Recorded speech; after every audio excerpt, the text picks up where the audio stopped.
Hi, I am Mayank Bakshi. I'm a graduate student at Caltech. I'm working with Professor Michel Lefros, and in my PhD I've looked at large networks from the point of view of analyzing their capacity and finding tools and techniques uh, with a focus on finding the network coding and network source coding capacities. One thing that's not well understood about large networks is that how feedback affects their capacity. In particular, it's a rather surprising observation that feedback can even change the capacity of networks, because in the single user case, it's well known that feedback cannot change the capacity.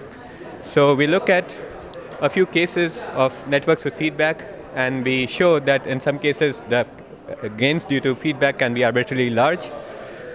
So these kind of networks are important in sensor network type of scenarios where the sensors are battery powered devices and the base stations are plugged-in devices, so they have a lot more power available for feedback than the sensors. So first we look at the case of unlimited feedback to develop insight into systems with feedback.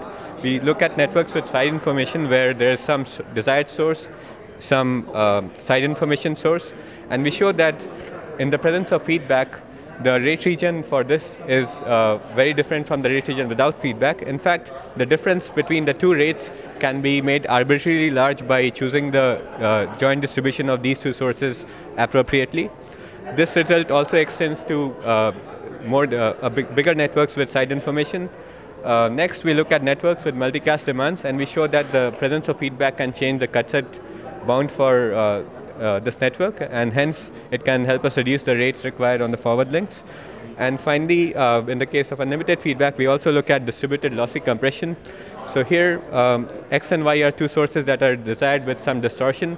We show that the presence of feedback can reduce the rate required on these two links, even though we cannot actually calculate the exact rate region for this network. Next, we look at cases with limited feedback, and we notice that there's an interactive nature to communication with limited feedback, and there's a trade-off involved between the forward rate and the feedback rate.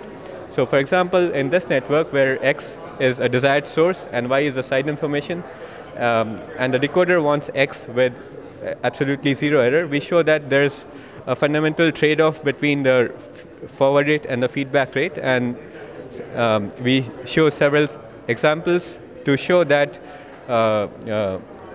in some cases this trade-off can be very well characterized. In fact, a rather surprising example is the case when X and Y are related through a binary erasure channel. This type of distribution occurs widely in networks. In this kind of example, we can show that even the zero rate feedback can reduce the forward rate by a large factor.